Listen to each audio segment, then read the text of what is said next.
ইউনূস সাহেব নিজেই বলেছেন যে তারা অভিজ্ঞতাহীন সরকার পরিচালনায় এবং 6 মাসেরও বেশি সময় ধরে জনগণকে কোনো ইতিবাচক সংস্কার বা পদক্ষেপ দেখাতে ব্যর্থ এই ইউনূস সরকারের বিরুদ্ধে আসলে আওয়ামী লীগকেই জনগণ বিকল্প হিসেবে এখনো মনে করছে কিনা তা সম্ভবত পরখ করে দেখতে চাইছে আওয়ামী লীগ এই কর্মসূচির মাধ্যমে। কিন্তু 5ই আগস্টে লাখো জনতার গণভবন অভিমুখী মিছিলের মুখে ঠিক কী পরিস্থিতিতে শেখ হাসিনা দেশ ছাড়লেন? সেনাপ্রধানের ব্যবস্থাপনায়, সামরিক বাহিনীর হেলিকপ্টারে করে, কিংবা তার চেয়েও বড় প্রশ্ন, এর আগে জুলাই আগস্টে ঠিক কোন যুক্তিতে হাসিনা সরকার কোটা বিরোধী আন্দোলনে রাজপথে নামা ছাত্রদের ওপর গুলি চালানোর নির্দেশ দিল? কিভাবে টানা সে সময়টা জুড়ে পুলিশ ছাত্র জনতার ওপর প্রাণঘাতী অস্ত্রের ব্যবহার করতে পারলো?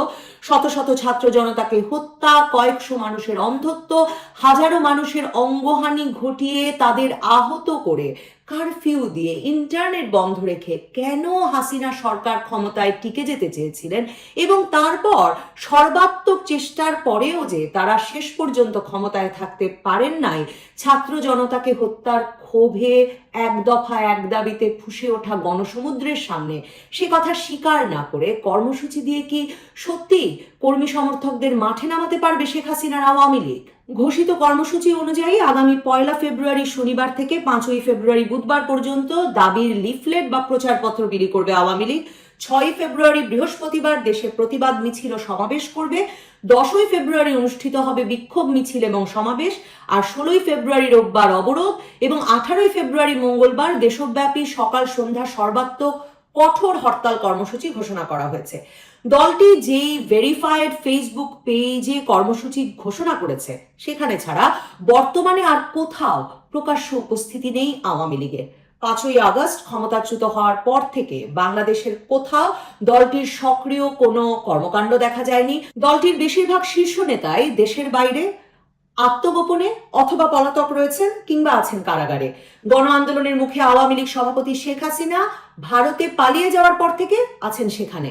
মাঝে মাঝে এই ইন্টারনেটে তার সঙ্গে স্থানীয় পর্যায়ের বিভিন্ন নেতাদের টেলিফোন কথোপকথন ফাঁস হয়ে গেলেও সেসব জায়গায় এখন পর্যন্ত 75 বছর বয়সী আওয়ামী লীগের নেতৃত্ব দেওয়া 45 বছর ধরে শেখ হাসিনার মুখ থেকে এই গভীর সংকটকালে নেতৃবৃন্দ, নেতাকর্মীরা কোনো দিক নির্দেশনা, জুলাই আগস্টে তার সিদ্ধান্তের ব্যাখ্যা বা নেতারা যখন পলাতক বা বিদেশে নিরাপদ অবস্থানে তখন দেশে থাকা লাখ লাখ সাধারণ কর্মী, সমর্থক বা আওয়ামী লীগের কোটি কোটি সমর্থকের বিপদের সহানুভূতি কিংবা সে পরিস্থিতিতেও তাদের মনোবল ফিরে পাওয়ার জন্য, মনোবল ধরে রাখার জন্য বা ঘুরে দাঁড়ানোর কোনো বার্তা পাওয়া যায়নি। 5ই আগস্ট শেখ হাসিনা যখন পালিয়ে ভারতে যান তখনও সারা দেশে আওয়ামী লীগের নেতাকর্মীরা রাজপথে।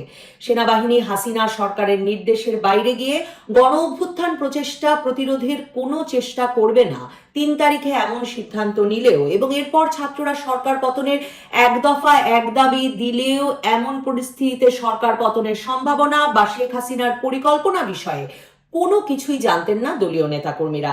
তিনি ভারত চলে গেছেন। টেলিভিশনে এমন ঘোষণা আসার পরেই সারা দেশের নেতাকর্মীরা জানতে পারেন সরকারের পতন হয়েছে, শেখ হাসিনা আর দেশে নেই। সরকার পতনের পর থেকে অত্যাচার, নির্যাতন, এলাকা ছাড়া হওয়া, গৃহহারা হওয়া যেসব স্থানীয় নেতাকর্মী তারা এখন পর্যন্ত 6 মাসের বেশি সময়ও এলাকার এমপি বা কেন্দ্রীয় নেতাদের সঙ্গে যোগাযোগ স্থাপন করতে পারেন নাই, তাদের কাছ থেকে কোনো ভরসা বা দিক নির্দেশনা পান নাই।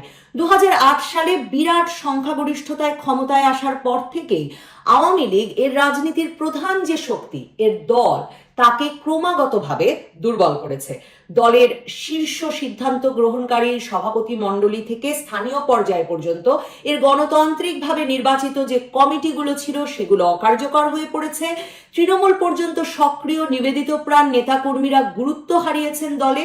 এর ফলে দলের ভেতরে ক্রমাগত একটা কাঠামোহীনতা এবং নিষ্ক্রিয়তা আওয়ামী লীগের স্বভাব হয়ে দাঁড়িয়েছিল। 2024 সালে তাই আওয়ামী লীগ যখন ক্ষমতা ছাড়তে বাধ্য হলো তার 1 দশকেরও বেশি সময় আগে থেকে সারা দেশে দলটির কমিটিগুলো নিষ্ক্রিয়।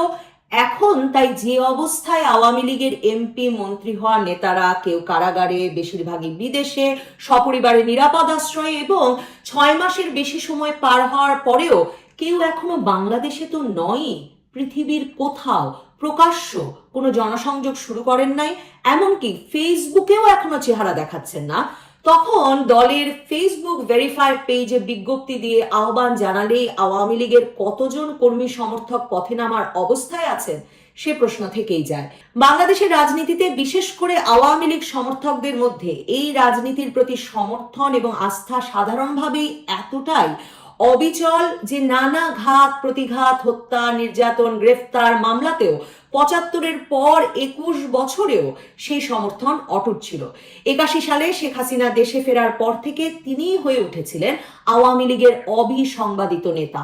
এ পরিস্থিতিতে ২০২৪ সালের ৫ই আগস্টের পরেও শেখ হাসিনার নিরাপদে থাকা, তাঁরই নেতৃত্বে আবার দলটির ফিরে আসার এই চেষ্টা হয়তো আওয়ামী লীগের লাখো কোটি সমর্থককে উজ্জীবিত করবে। কিন্তু এর পাশাপাশি শুধু দেশে নয়, আন্তর্জাতিকভাবে গ্রহণযোগ্য হয়ে উঠতে হলে ১৫ বছরের শাসনামলে যেসব হত্যা, গুম, মানবাধিকার লঙ্ঘন কিংবা ব্যাংক লুট, বিদেশে অর্থ পাচার বা দুর্নীতির অভিযোগ এসেছে সেগুলোরও যুক্তিসঙ্গত জবাব এবং যথাযথ বিচার বা প্রতিকারের প্রতিশ্রুতি দিতে হবে হয়তো শেখ হাসিনাকেই। ফেসবুক পেজে আওয়ামী লীগের দেওয়া বিজ্ঞপ্তিটিতে আন্তর্জাতিক অপরাধ ট্রাইব্যুনালে শেখ হাসিনা সহ অন্যান্যদের বিরুদ্ধে হত্যা মামলা সহ অন্যান্য মামলা প্রত্যাহার এবং প্রহসনমূলক বিচার বন্ধেরও দাবি জানানো হয়েছে। ইউনূস সরকারের করা ঢালাও হত্যা মামলা এবং সেসবের ভিত্তিতে আওয়ামী লীগের নেতা, কর্মী, সমর্থকদের সারা দেশ জুড়ে মিথ্যা মামলায় হয়রানি, গ্রেফতার, জামিন না দিয়ে আটকে রাখা, এসবের নিন্দা জানাচ্ছে এখন আন্তর্জাতিক সংগঠনগুলো। হিউম্যান রাইটস ওয়াচ বাংলাদেশের নির্বিচারে গ্রেফতার ও প্রতিশোধমূলক সহিংসতা বন্ধ করতে অন্তর্বর্তীকালীন সরকারকে সুপারিশ করেছে। কিন্তু জুলাই আগস্টে বিপুল সংখ্যায় নিহত আহতের ঘটনা স্বীকার না করে এবং এর তদন্ত ও বিচারের প্রয়োজনীয়তা অস্বীকার করে বোধহয় বাংলাদেশের রাজনীতিতে ফিরে আসা কঠিন এখন যে কোনো দলের পক্ষেই। বিশেষ করে বাংলাদেশের তরুণ, প্রায় ২.৫ কোটির বেশি তরুণ ভোটার, তারা নিশ্চিতভাবেই ২০২৪-এর জুলাই আগস্ট মাসের বিপুল রক্তক্ষয়ের বিচার এবং এর প্রতিকার চাইবেন এবং তারাই আসলে সামনের দিনগুলোতে নির্ধারণ করবেন আওয়ামী লীগের রাজনীতির ভবিষ্যৎ, শেখ হাসিনার আওয়ামী লীগ বাংলাদেশে ফিরতে পারবে কিনা।